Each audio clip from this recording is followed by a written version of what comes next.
Hello दोस्तों, मेरे YouTube channel में आपका स्वागत है। तो आज हम देखेंगे अकाउंटेंसी के सिलेबस को। जैसे accountancy junior accountant Rajasthan cooperative banks और first grade UGC NET 11th-12th commerce सभी में पूछी जाती है। तो आज हम जो जूनियर अकाउंटेंट में जो अकाउंटेंसी है, राजस्थान कोऑपरेटिव बैंक में जो अकाउंटेंसी है और फर्स्ट ग्रेड कॉमर्स में जो अकाउंटेंसी का सिलेबस है उसका डिस्कशन करेंगे। इनको हम कंपेयर करेंगे कि हम इन तीनों की तैयारी एक साथ कर सकते हैं या नहीं कर सकते। जो जो कॉमन टॉपिक्स है उन्हें आप पहले तैयार कर सकते हैं। तो वीडियो स्टार्ट करने से पहले प्लीज़ आप चैनल को लाइक एंड सब्सक्राइब कर दीजिए। और इस चैनल पर आपको ऑडिट का कंप्लीट सिलेबस कवर कराया जा रहा है, तो आप जाके वो देख सकते हैं। और साथ ही इसमें आपको अकाउंटेंसी का सिलेबस भी कवर कराया जाएगा। हाँ, तो हम कंपेयर करते हैं junior accountant Rajasthan cooperative bank और फर्स्ट ईयर कॉमर्स का सिलेबस। देखो, फर्स्ट है principle of book keeping. Principle of book keeping है जो जूनियर अकाउंटेंट में भी पूछा जाता है, राजस्थान कोऑपरेटिव बैंक में भी पूछा जाता है और फर्स्ट ग्रेड कॉमर्स में भी पूछा जाता है। इसमें अकाउंट्स की बेसिक टर्म्स होते हैं। ये वाला जहाँ पर भी अकाउंट्स दे रखा है सिलेबस में वहाँ पर ये टॉपिक पूछा ही जाता है। सेकंड है subsidiary books, final accounts, adjustment entries, opening and closing entry. ये भी तीनों में पूछा जाएगा, तीनों में है ये भी। उसके बाद है ट्रायल बैलेंस। देखो, ट्रायल बैलेंस भी जो तलपट होता है वो जूनियर अकाउंटेंट में भी है, राजस्थान कोऑपरेटिव बैंक में भी है और फर्स्ट ग्रेड में भी है। डेप्रिसिएशन, प्रोविजन एंड रिजर्व, ये भी तीनों में पूछा जाएगा। पार्टनरशिप अकाउंट, पार्टनरशिप अकाउंट देखो इसके अंदर क्या होगा, साझेदार का प्रवेश, साझेदार की मृत्यु, साझेदार का दिवालिया होना, इससे पार्टनरशिप पर क्या क्या प्रभाव पड़ेगा, ये सब हम इसमें पढ़ेंगे। और ये भी तीनों में पूछा जाता है।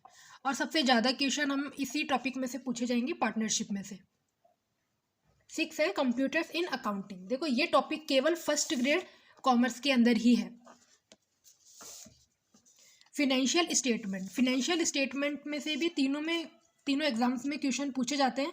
लेकिन जो फिनेंशियल स्टेटमेंट और tools of financial statement analysis है, ये फर्स्ट ग्रेड के एग्जाम में ज़्यादा डिटेल से पूछा जाता है। फिनेंशियल स्टेटमेंट में हम देखेंगे जैसे P&L account, balance sheet, cash flow वगैरह, ये देखेंगे। 10 है कैश फ्लो। ये जूनियर अकाउंटेंट में नहीं है, राजस्थान कोऑपरेटिव बैंक में भी नहीं है और फर्स्ट ग्रेड में इसमें से क्वेश्चन बनते हैं। देखो, कोस्ट अकाउंटिंग, कोस्ट अकाउंटिंग केवल फर्स्ट ग्रेड कॉमर्स के अंदर है। जूनियर अकाउंटेंट और राजस्थान कोऑपरेटिव बैंक में इसमें से क्वेश्चन नहीं पूछा जाता है। मैनेजमेंट अकाउंटिंग भी फर्स्ट ग्रेड कॉमर्स में है।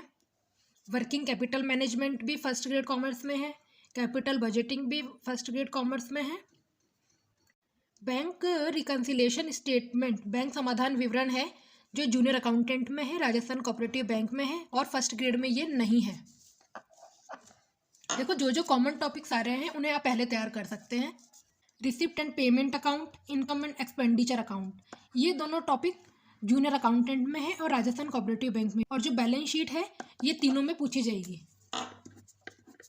देखो, कई बार इसमें से क्वेश्चन बन जाता है फर्स्ट ग्रेड में भी, लेकिन अलग से कहीं मेंशन नहीं कर रखा है फर्स्ट ग्रेड कॉमर्स में इसके बारे में। सिंगल एंट्री सिस्टम, ये जूनियर अकाउंटेंट में दे रखा है, राजस्थान कोऑपरेटिव बैंक में भी दे रखा है। फर्स्ट ग्रेड के सिलेबस में इसके बारे में कोई जानकारी नहीं है।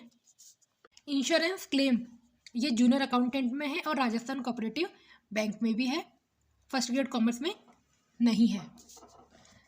तो दोस्तों, आप जो भी इसके जो कॉमन टॉपिक्स हैं उन्हें आप पहले कवर कर सकते हैं और जो बचे हुए टॉपिक्स हैं उन्हें आप बाद में कवर कर सकते हैं। मेरे इस चैनल पे मैं आपको जूनियर अकाउंटेंट का कंप्लीट सिलेबस कवर कराऊंगी। इसके लिए आप प्लीज़ चैनल को लाइक एंड सब्सक्राइब कीजिए। Thank you.